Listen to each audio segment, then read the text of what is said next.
Tobin and Leroy here with you, 560 WQAM. Let's get the headlines brought to you by Doral Kia. Doral Kia, choose from over 500 new Kia miles in inventory of the Sportage, the Sorrento, and the Telluride. Remember, when it comes to Kia, the great deals are at Doral Kia. Streaming live on YouTube and Twitch, Miami 560 WQAM. Dolphins beat the Browns 20-3. Still alive, thanks to the Giants fans has to be furious. They went out there yesterday. They beat the Colts. Oh, my God. They jumped on the Colts. Malik Neighbors was incredible in that game. Yeah. It was a shocking turn, but I did say this to you. I said, yo, Anthony Richardson had like 2 or 3 great games in a row. He didn't play, though. Flacco was a Flacco game. Okay. Flacco, how many picks did he throw? I don't remember. Yeah. I think he threw okay. I think 1. But they jumped him, dude. It wasn't even it wasn't a Flacco thing. They got a kickoff return touchdown. Crazy. So in other words, football happened. Football happened. Right. Like, why do we always think football can't happen to us? Right? Football can't happen to my team. I'm more than sure Indianapolis they were in there. All we had to do was beat the lowly classic Giants. Flacco. Two tutties, 2 picks. Right. 330. 330. Oh, he gonna throw for some yards. He is need I say he's like the white Jameis? Agreed. Yeah. Or Jameis is black Flacco?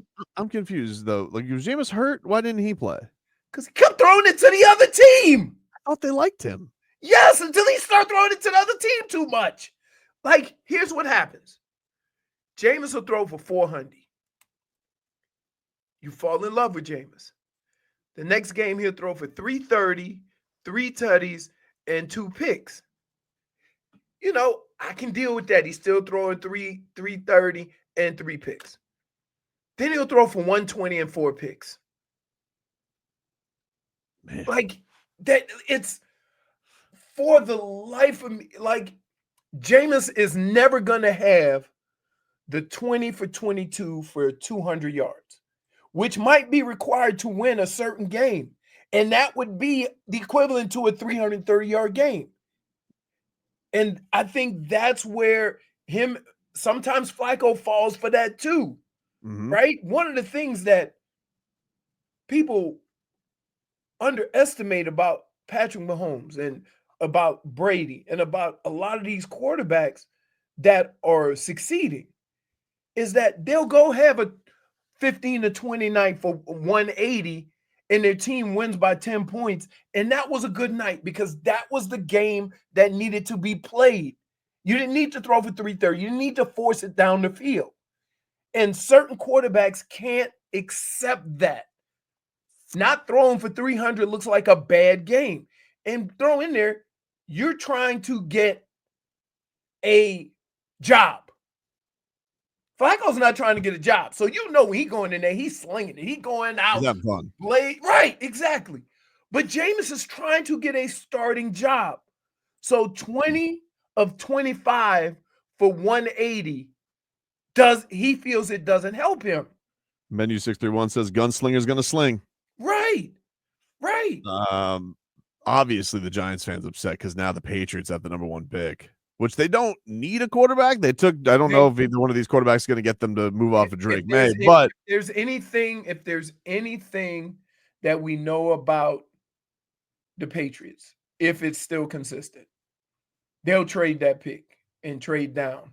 Probably. So it puts them in the catbird seat of a good but it place still to gives trade. you options. Those things give you options. Gives you options. Could take Travis Hunter, could trade out, whatever. But Cam Ward obviously is not going to be picked in the top anymore because he didn't play in the Pop Tart Bowl in the second half. Why can I just selfish? Can I just selfish Cam Ward? No, let me say this.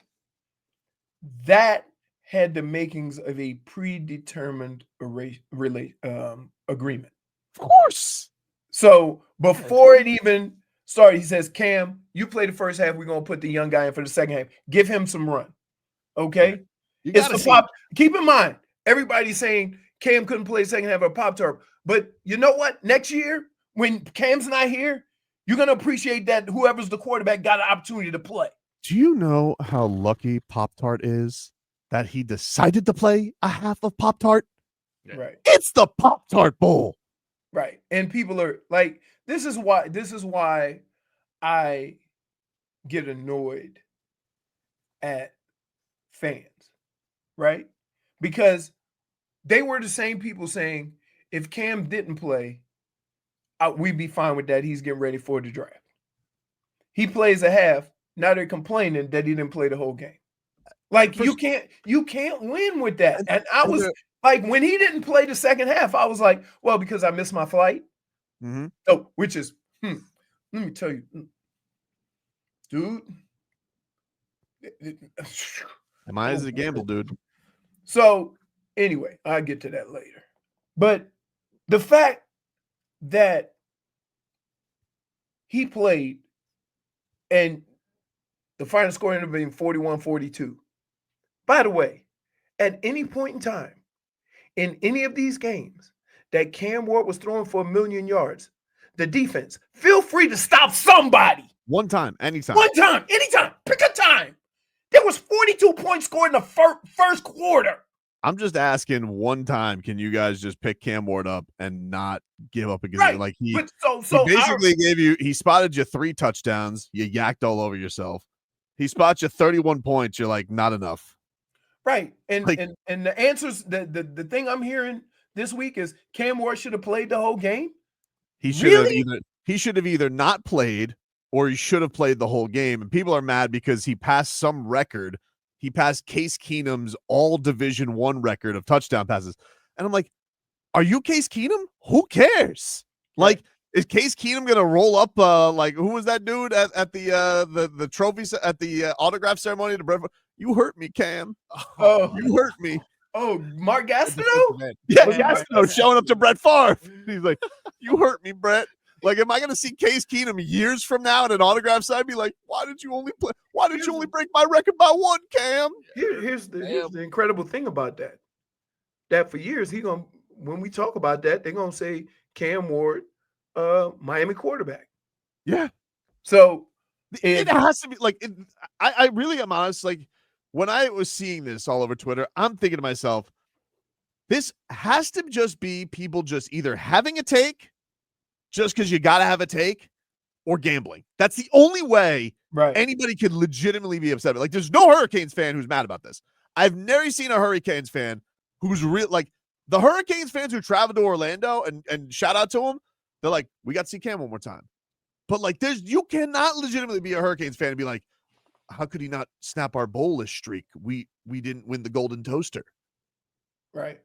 No one's mad at Restrepo. I don't see people being mad at Restrepo. But you know what happens in these moments, right? That other players see this nonsense and this BS, and they go, I'm just not playing. Right? Yeah. And then what? And then what? Right? So, like, I will say they better hit that transfer portal because Emory Williams did not look fantastic. Oh my god! Better get in that portal, Mario. Hey, wait. So think about this. Quinn Ewers. Let's think about this. What do you think people would have thought if Emory didn't play? And you went into next season. Oh, I went in blind? Yeah. I don't know. I don't know. So maybe the best thing that the Canes did and the coaching staff did was get him ready to see where he was. And you'll thank him later when they figured it out, right? I will say, though, I felt like Mario's answer, like, this dude never misses an opportunity to make more of a controversy in a press conference. What did he say? I don't even know what he said. Because he was like, oh, I keep all of that stuff private. And just be like, this was my, what are you guys upset about? This was my plan, dum-dums. Clearly. He never misses an opportunity just to either, like, make something more or make a mountain out of a molehill. Like, dude, get up to the podium, tell people, this was our plan the whole time, have your quarterbacks back, He's the only reason you guys were relevant this year. You guys still, I mean, you hired a defensive coordinator who basically went out there with a charcuterie board of Swiss cheese, and you ruined his season, basically. Can you do him a favor and just get the jackals off his back? But no, you need to do this stupid wink. Like, you got him? Well, I think all meetings with players and decisions like that, we make them in private and we keep them in private, so I'll defer not to answering questions as it relates to that. But I know he played his best while he was in there, and certainly Emery tried his best as well. Like Jalen said, we were rushing the ball really, really well, and just came up short. Bro, just say that was the plan. Yeah. Look, that was the plan. And here's the deal. Coaches try to figure out what the outcome is going to be with their answer, and they try to answer so there's nobody would have been upset if you said, hey, Cam wanted to play. We figured let's play him the first half and give Emery some run in a big game situation so we can see what's going on there, right? There is nothing wrong with that. Now, it's easy to say and question his answer after the fact. But when Cam didn't play the second half, when he didn't come out the second half, I'm like, oh, they must have planned he's just going to play the first half. Right? I don't know why people were making it sound like Cam said, I'm not playing anymore. Stop it. How dare you show up for a record and then sit? It's like, hey, you want to know something, dude? How about this? Do me a favor. Call 1-888, admit it on that, because very clearly what you did was gamble on the Pop Tart Bowl, which is stupid, and you lost money. And just say that's why you're mad. Admit it. I'll at least give you props. If you say to me, because I have people like, I'm blasting anybody who's hating on Cam Ward on Twitter, and people are like, you P word, you mother bleeper, you don't know what it is. I'm like, no. Just admit to me now. How much money did you lose on the Pop Tart Bowl? I got one better for you, right? Saquon Barkley needs X amount of yards to break the record, right? Mm-hmm. How much you want to bet he tries to break that record, and the second he gets it, they shut him down? Right. No problem. What is that? What is that? No problem with it. Okay. The record's the record. The record's the record. If Case Keenum wants to walk up to him one day and be like, hey, Cam, thanks for not breaking my record by 7. Right. Because that's what would have happened if he played. Right. Who might still be playing football. Case Keenum played football for a god-awful long time in the NFL. Yeah. I think wasn't he going to be a Dolphin this year? Like for a second. Wasn't he on the practice squad, but he was hurt? I think he was.